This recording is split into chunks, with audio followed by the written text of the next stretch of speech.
The story of Sati.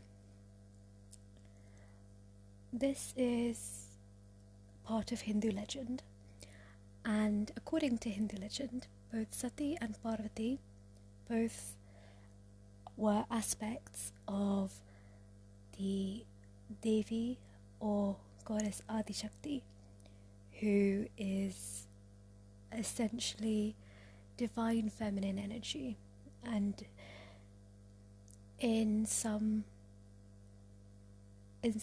for some perspectives of Hindu mythology and some aspects of the way people to this day practice Hinduism, is the divine power through which all of the other gods and goddesses in the Hindu pantheon are born.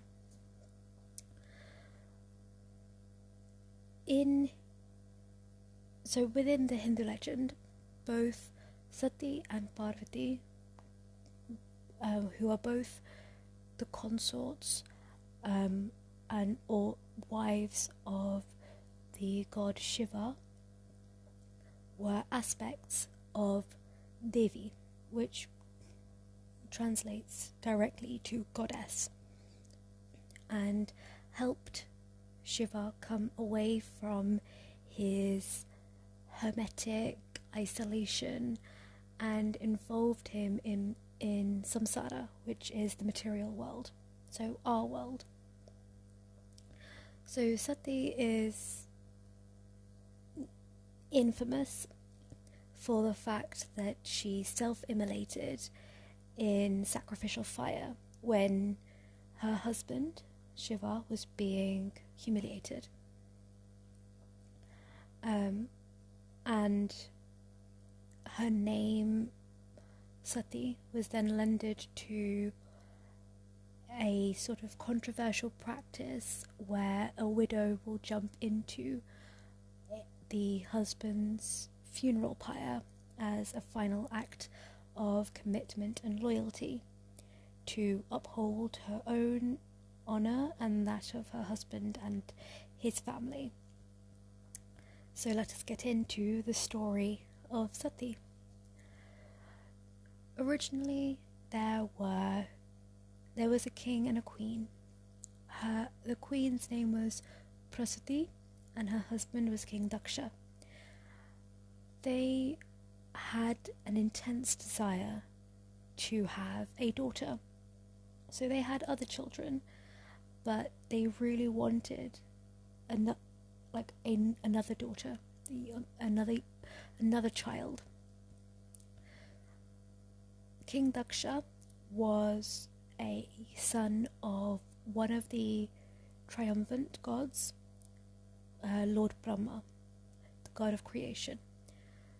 So they approached Lord Brahma for advice, and he told them to meditate to the goddess Adi Parashakti, which is another name for Adi Shakti. So the king and queen put on some ochre robes, left the palace, and travelled deep into the forest to appease this all-powerful Devi.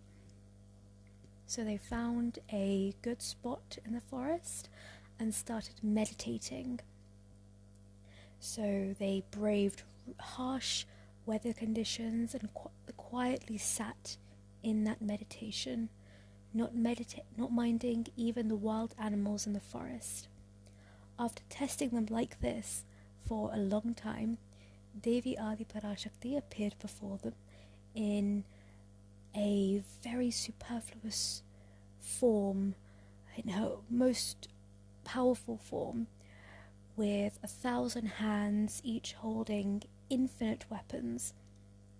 She was wearing a blood-red sari and was bedecked in ornaments that were carved so intricately and all studded with gems, wearing a gold armor, a crown. The Devi was so pleased that this couple was so devoted to her that they were able to meditate to her for such a long time that she decided to grant them any boon, any wish they wanted of her. Daksha told Devi Adiparashakti about this long time desire of theirs and asked her for a daughter. The Devi granted them this boon, saying that she herself would be born to them, but she warned them that if she were ever to be insulted in any way, she would immediately take that original form, disown everyone, and leave their lives forever.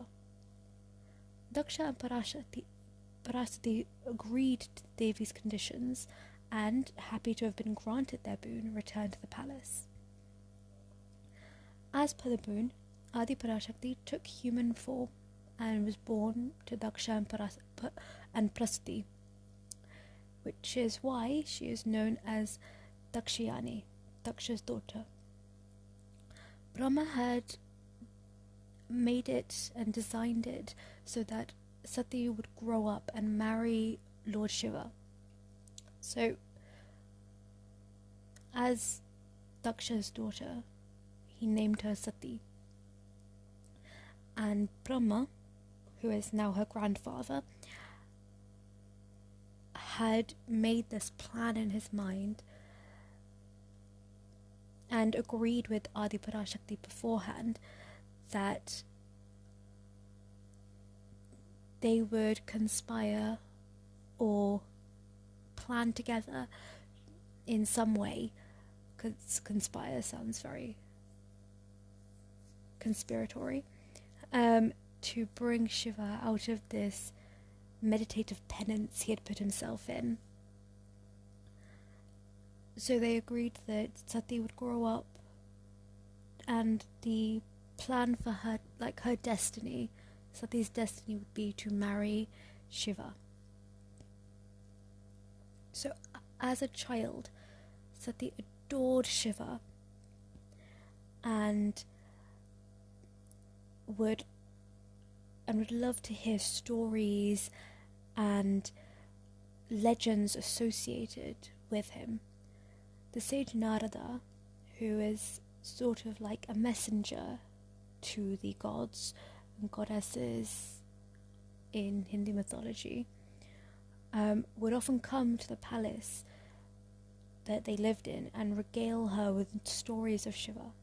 So as time went by, Sati's devotion to Shiva grew by leaps and bounds, and she decided that she would marry only him. She had received like several proposals from rich and valiant princes, but she only had eyes for the Lord of Kailash, the god of gods, Mahadeva.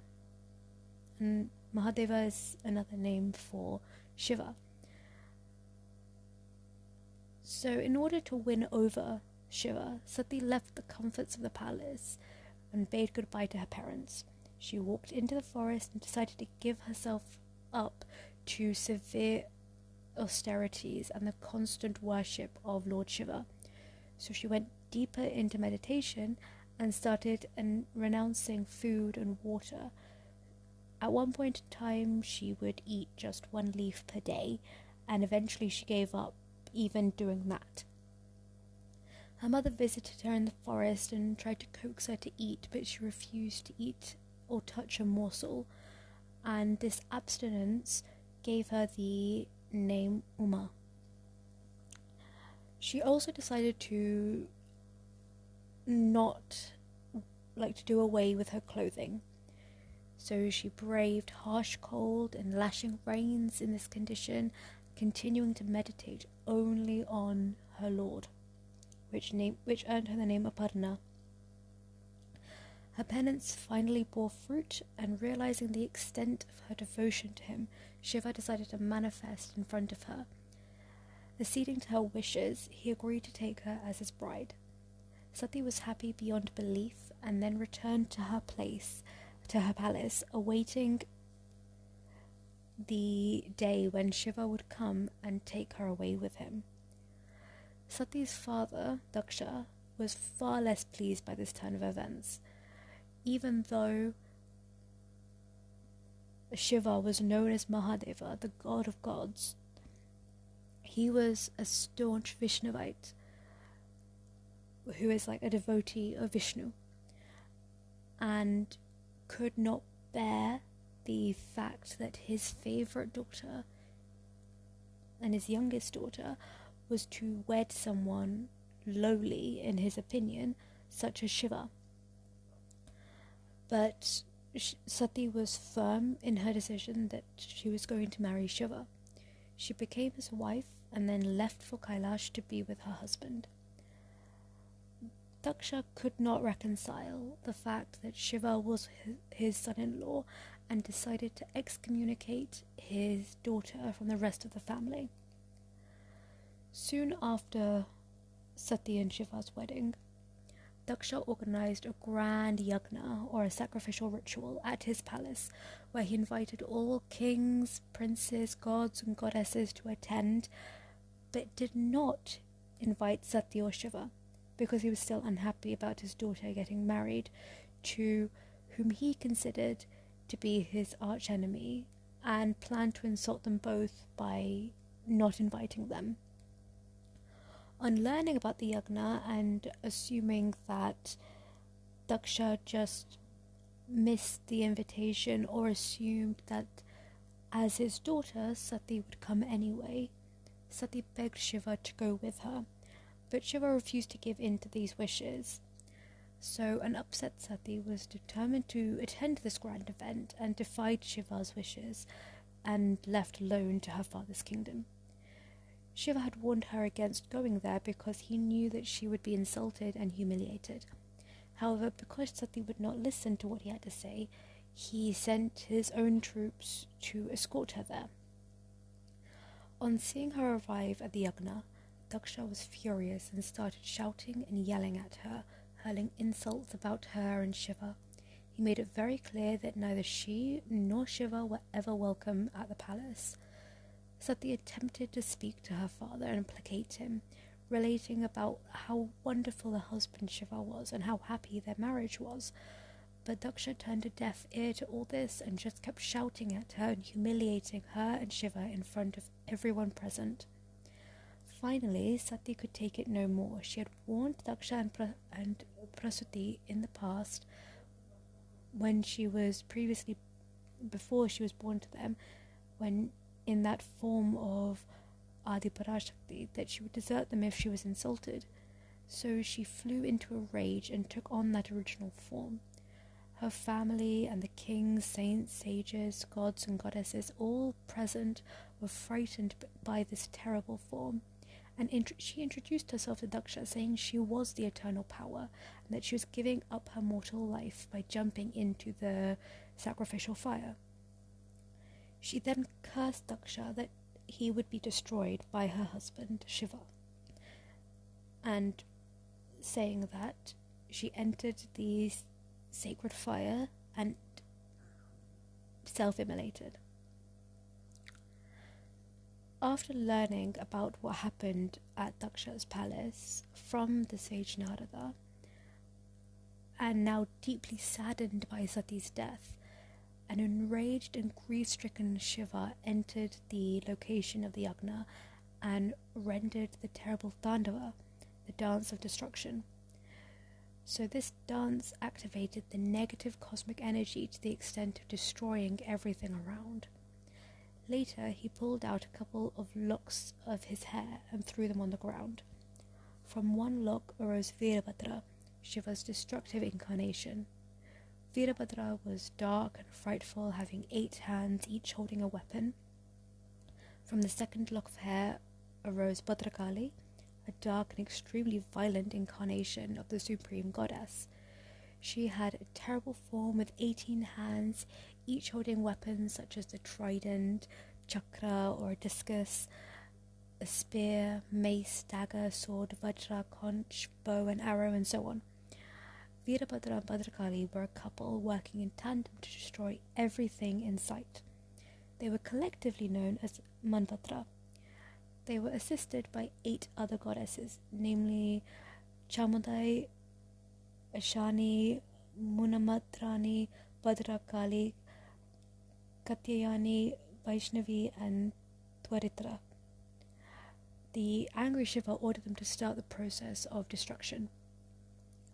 So Kali manifested with 4 hands, holding a trident, a sword, a severed demon head, and a drinking vessel. Katyayani was riding a lion and had 4 hands, holding a trident, a sword, a lotus, and the other hand with a gesture that indicated destruction.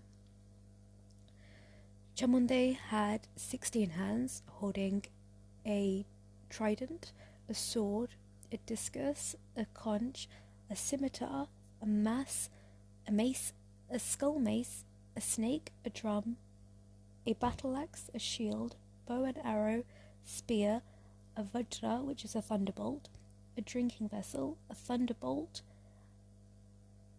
and a severed demon head. Badra had 8 hands, holding a sword, a hook, a trident, a discus, a conch, a battle axe, a drinking vessel, and a vajra, the thunderbolt. Vaishnavi had 6 hands, holding a sword, lotus, bow and arrow, discus, conch, and a mace. Mundamandani had 2 hands, holding a sword and drinking vessel. Shani had 8 hands, holding a trident, spear, mace, sword, bow and arrow, scimitar, and battle axe. Dwarita had 8 hands, each holding weapons such as a trident, mace, sword, discus, conch, arrow, and shield. And Dwarita also rode a lion. Daksha was decapitated by Virabhadra and Bhadrakali. The other 8 goddesses felled all of Daksha and all of the armies, the gods, the saints, everyone present. This horrific destruction and massacre continued all night, after which Shiva finally relented and restored all that was destroyed and brought back to life everyone he had slain. He even brought Daksha back to life and restored his kingdom. Shiva then substituted Daksha's decapitated head with that of a goat.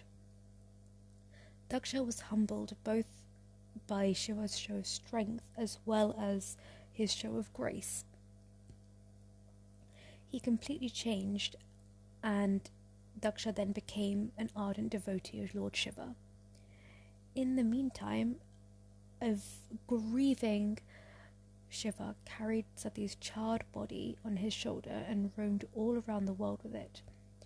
In one instance of this story, and according to one version of this legend, Vishnu dismembered Sati's body, cutting it into 51 pieces with his chakra, his discus, and he named each of the pieces Shakti Pitas.